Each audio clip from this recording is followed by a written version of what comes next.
Hello, this is the Bond Report. I'm Dr. Bond, and today's topic is Grantland Rice and Tyrus Raymond Cobb, leading all-time batting average, famous ball player. We're going to begin center, and just wanted to say a favorite joke that you can tell to your European friends anytime, and they all seem to like it in heaven.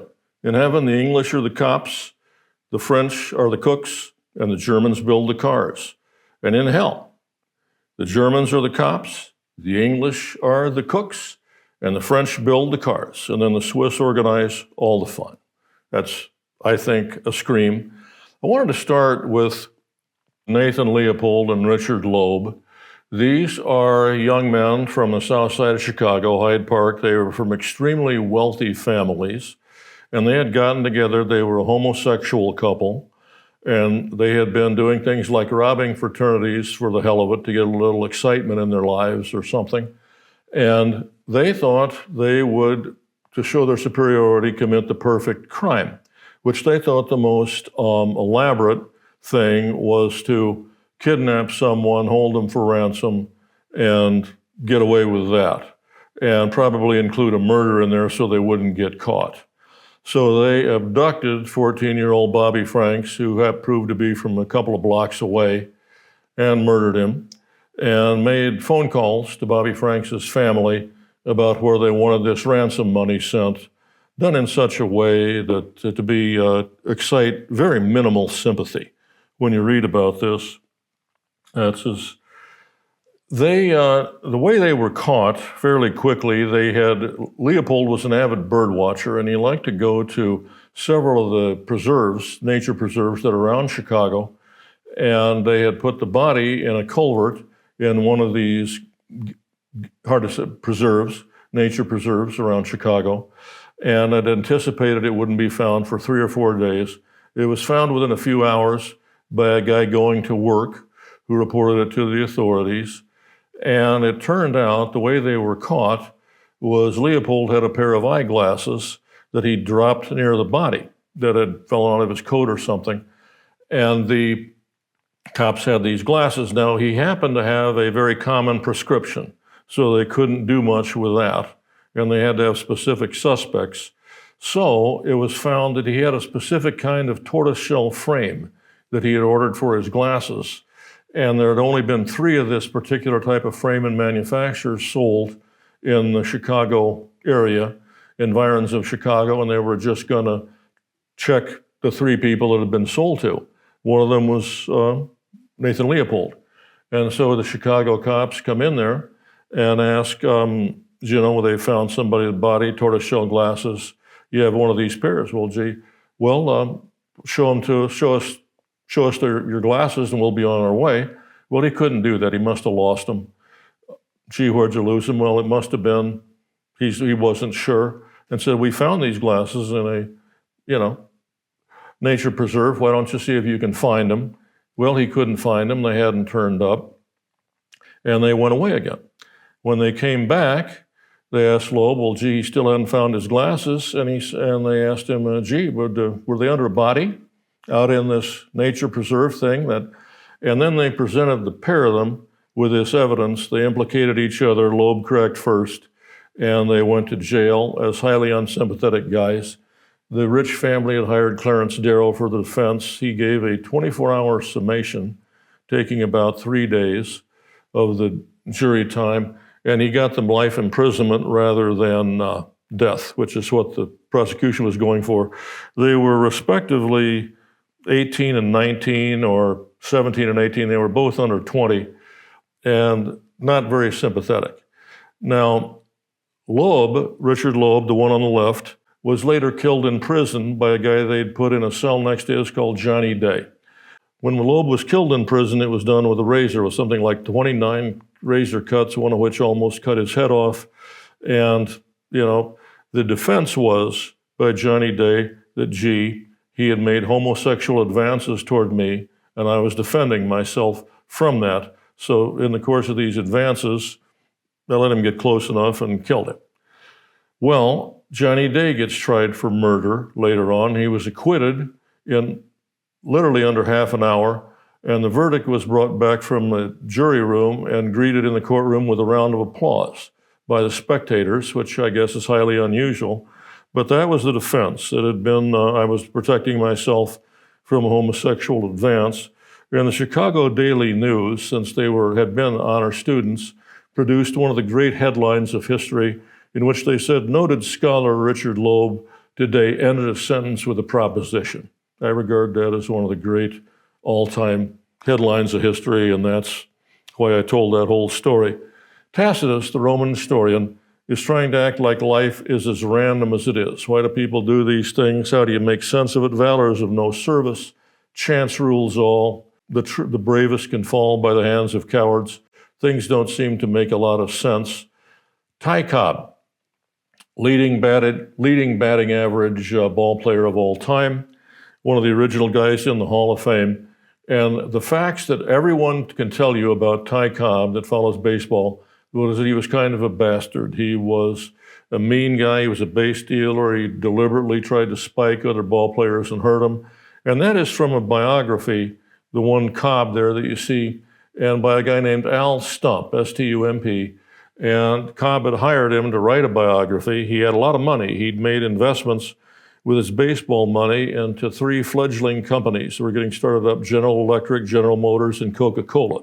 Coca-Cola being from Georgia, where he was from. And he'd done very well in the stock market. But Cobb outlined all these things. It's startling reading. And he'd talk about racism, but he'd talk about much worse things. He'd killed a guy and never gotten... It's an interesting, kind of fun book to read. But Cobb denied it. He said none of that was true. And it was all just made up lies things, and sued him over that. But Al Stump, but that book was out there doing the damage. They then made a movie years later with Tommy Lee Jones as Cobb, where they used Al Stump's biography as a, template, and built on that with things that weren't even in the book. And he came off as not a very nice guy, as a real bastard of many kinds. And the question is, and I wanted to contrast it with Lou Gehrig and the Pride of the Yankees, how you can have a symptomatic. This is Joseph Stalin, Vladimir Lenin, and Leon Trotsky, and they didn't always agree on things, but one thing they did agree on was that movies are the best form of propaganda, that of all the art forms, you can slant a movie your way, and there's very little ambiguity with how that will be read. I'm thinking of the Battleship Potemkin, some other Soviet movies. In fact, Joseph Stalin was often disappointed with the Soviet movies, said he wanted more light comedy, some jolly comedy from Comrade Stalin. So we have a night at the movies with our critics, but the point I wanted to make, there is nothing that lends itself to propaganda more than movies, not posters, not literature, not pamphlets, not books, movies, that they were the most effective in terms of making sure your message is clear and not diluted. The truth can be startling. The Cobb biography was written years later by a guy named Richard Learson, who said most of that stuff was nonsense. He was actually rather popular with the guys in baseball. His teammates liked him. And it was an interesting book and persuasive, and he based it on evidence. And one of the evidence things that I kind of like is this. Thucydides said this about kings that say they want to be told the truth and then kill the messenger. Anyone who's apt to be angry when he hears the truth has no cause to wonder why he doesn't hear it. And this is the kill the messenger guy that I'm adapting for this purpose. Grantland Rice is the guy who wrote the immortal lines for when the one great scorer comes to mark against your name. He writes not whether you won or lost, but how you played the game. And the book's like that. I read this when I was about 10 years old, and this is the time of heroic sports writing. These are heroes, titans. These are this, that, with that school of sports writing. I did for another talk one time a parody of that, but it's not whether you won or lost, but how you placed the blame rather than how you played the game, that I thought was very witty. The question here is who is telling the truth, who's being honest. As George Burns said, and this is as far back as I can take that quote, honesty is the most important thing there is. You learn to fake that, you get it made. Here we have, they're going to meet Ty Cobb with that kind of look. This is the day, or this is within the first year. Cobb's in the majors on the right. Now, he came up to the majors the day his mother killed his father. She shot him with a shotgun in the middle of the night out the window. He was evidently looking in the window of their house, and she shot him. She was tried for the crime in the small Georgia town where they lived, and he was acquitted. Or she was acquitted. He took care of him. He took care of her the rest of his life. It was all fine. Ty Cobb, a way that you made money in the off season was to act in little plays that they'd have, and you could be paid a pretty good salary for that. And you'll see on the Ty Cobb playbill here that they had was Grantland Rice. And they became acquainted, and they became, to me, one of history's great odd couples. And Rice is telling the story. He said Ty Cobb was a very intelligent guy, a good raconteur, a good member of everything. And he said Cobb was a very good friend of mine. He said, I talked to him, and we used to eat dinner together when he was on the road, and I'd follow that team. And I'll bet I've sat and eaten dinner with Ty Cobb 300 times, over 300 times, that we were one of history's great odd couples. With Ty Cobb, he's always got some expression on his face or a little bit of vagueness around the eyes or in the pictures that are taken. But he said, we talked about anything and everything, but it would come up, and I asked him one time, sports writer, what about all that about you being tough on ball players and being a hard guy, spiking players, hurting them on purpose, doing this, doing that? He said that was all nonsense, that he'd never spiked anybody in his whole life, that was a lie, a slander made up by other people. I read his book, The Tumult and the Shouting. Some of that's in there. There's Cobb on the dugout when he was managing. Just had that same inscrutable look on his face. And Cobb would say he got blamed for things. It was various things. When men are full of envy, they disparage everything. They disparage good things or bad. They're just belittling you so you can bring you down to their level. He said that's where that story got going. We have another history's odd couple. Wild Bill Hickok, when he was sheriff of Deadwood, said he'd never killed anybody except in self-defense, but he found he was defending himself pretty much almost constantly. And so he's defending himself, he's defending the team, he is exerting envy, these things. He said, once again, good friends, I just like that old-time telephone there. But he said as the evening wore on, you'd have some dinner, and the evening would wear on, and he'd say, come on, there's all this so much nonsense. He'd say, well, it wasn't exactly true that he'd never spiked anybody. But he'd only spiked 3 guys in his whole career on purpose. In the whole course of his career, it was 3 guys. He'd spiked 3 guys, only 3 guys, and then he'd name the 3 guys, said Grantland Rice. He'd name those 3 guys, and he would give game details. He'd say the year it was, he'd say the game situation, he'd thought about this, and he had very good recall. And Grantland Rice said, I heard him tell that story, particularly if someone else was there, because they'd ask him about that. I heard him tell that story over 200 times. He'd say it's 3 guys.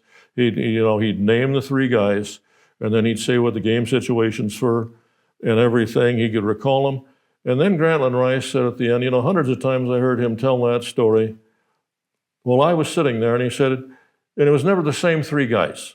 It was 3 different guys. I never heard the same 3 guys ever. And so we got a little one of Ty Cobb smiling a little. This one was taken in 1912.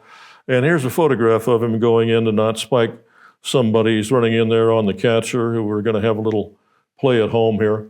When Yogi Berra retired, they asked him if he was going to miss the game. Yogi Berra said, I'm not going to miss the one where the ball and the runner get to the plate at the same time. And here we have that going. And I think that guy's probably getting spiked. So that must be one of the 3 guys that we've heard about over 200 times. Thank you very much. This is the end of a Bond Report, Grantland and Tyrus. Please subscribe. Please tell your friends. Thank you.